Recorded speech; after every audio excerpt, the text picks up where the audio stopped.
The man lived alone in a rented portion of an old two-story house at the edge of a quiet town where evenings always felt longer than they should, and most days followed the same gentle routine that never gave him any reason to expect anything unusual.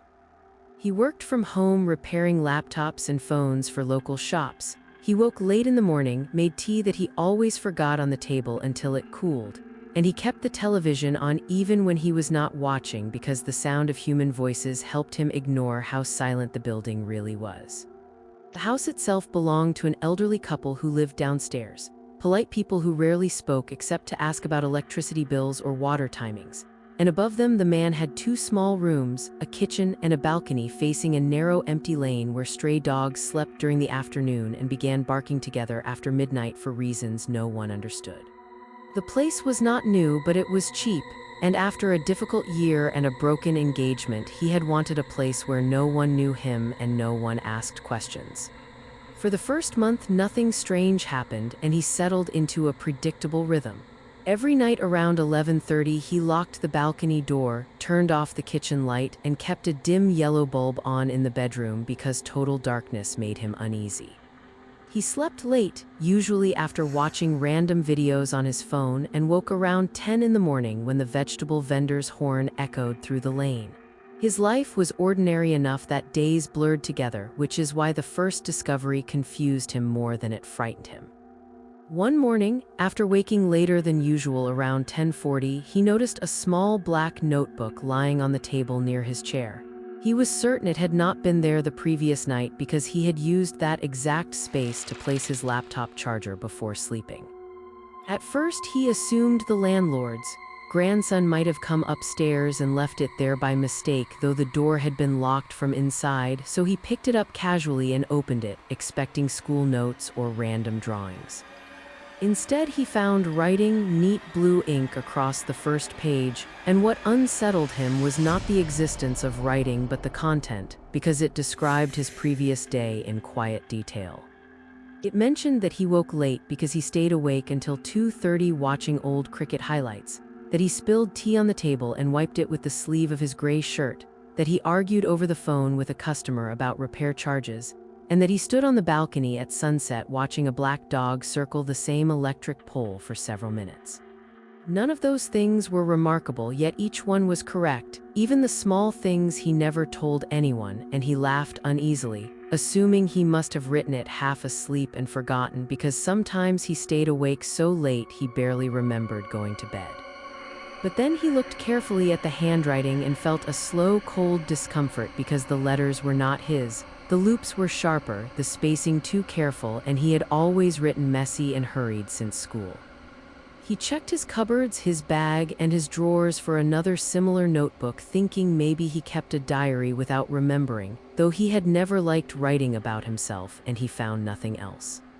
The landlords insisted they had not entered the room, and the door lock showed no sign of tampering. Finally, he convinced himself it was a prank from a friend who somehow had access, and he placed the notebook inside a drawer and tried to forget it. The next morning, however, the notebook was back on the table. He distinctly remembered locking the drawer before sleeping, and yet the book lay open as if someone had gently placed it for him to read. His chest tightened while he turned the page, and there was new writing. It described that at around 1:10 in the night, he woke briefly because he heard footsteps above the ceiling, though there was no floor above his portion, only the roof terrace, and that he ignored it and returned to sleep. And later at 4:05, he sat up in bed for several seconds staring at the bedroom door before lying down again. He froze because he had not told anyone about that moment. He barely remembered it himself, just a vague feeling that he woke and listened to something, and he had assumed it was a dream. He did not laugh this time. That evening, he carefully checked every window and bolt, and before sleeping, he moved the table slightly so he would know if anything touched it. He also placed his phone camera recording toward the room and left the light dim, telling himself this would prove someone was entering.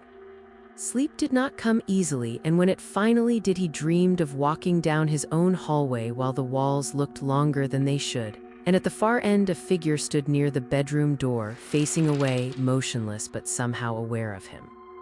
He woke at around 3:20 with his heart beating fast, and he did not remember turning off the camera.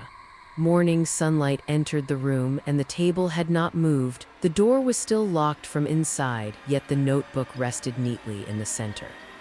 The camera recording showed only him sleeping, turning occasionally, once sitting up for several seconds at around 3:20 exactly, staring toward the door. He watched the footage again and again, and each time he felt uneasy because his expression did not look sleepy. It looked attentive, as though he were listening to someone speaking very softly. The notebook's new entry described the same moment, but it added something he did not recall. It said that while sitting up he whispered, "You came earlier today." He felt genuine fear for the first time. Days continued, and each morning the journal wrote his previous day with uncomfortable accuracy, even small thoughts like how he hesitated before calling his mother, how he felt sudden sadness seeing a couple arguing on the street, and how he stood in front of the mirror longer than usual one evening as though expecting another face to appear beside his own reflection. Then the writing began, including things before they happened. One page described that at around 6 in the evening he would receive a phone call from an unknown number and hear breathing without words. He waited nervously the entire day, and exactly at 6:02 his phone rang from an unlisted number, and when he answered there was only faint breathing for several seconds before the call disconnected. Another entry warned he would wake to knocking at the balcony door around 2:45 at night. He tried staying awake but fell asleep unintentionally, and later woke abruptly to a gentle tapping on the glass, 3 slow knocks, though when he forced himself to look, the balcony was empty and the lane silent. The journal was no longer recording life, it was anticipating it.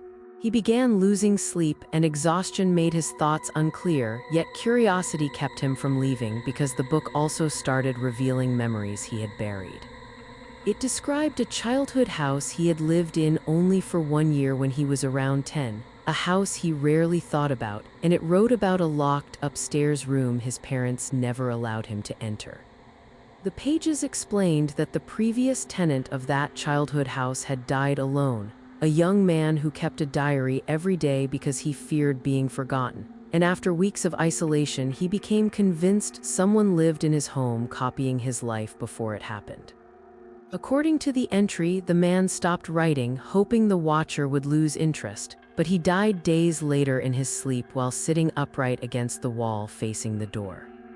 The man reading the journal felt a slow realization because he remembered that house, remembered the upstairs room always closed, remembered once hearing scratching from behind that door late at night while his parents pretended it was rats.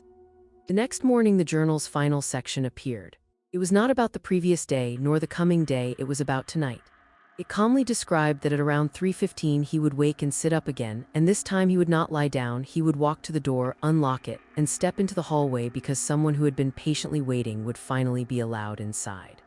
It explained the reason clearly, that the thing attached itself not to places but to routines. It learned a person completely by observing their days, and once it could predict every action and thought, it replaced them, continuing the life so no one noticed the original person had stopped. The previous tenant had resisted too long, so it waited for a child who had seen and remembered, someone whose habits it could follow years later.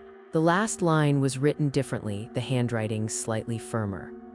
It read that the man had already started repeating days without noticing, that some mornings he woke tired not because he slept poorly but because he had already lived the same day once before, and that tonight he would finally stop waking at all while something else would wake in his place.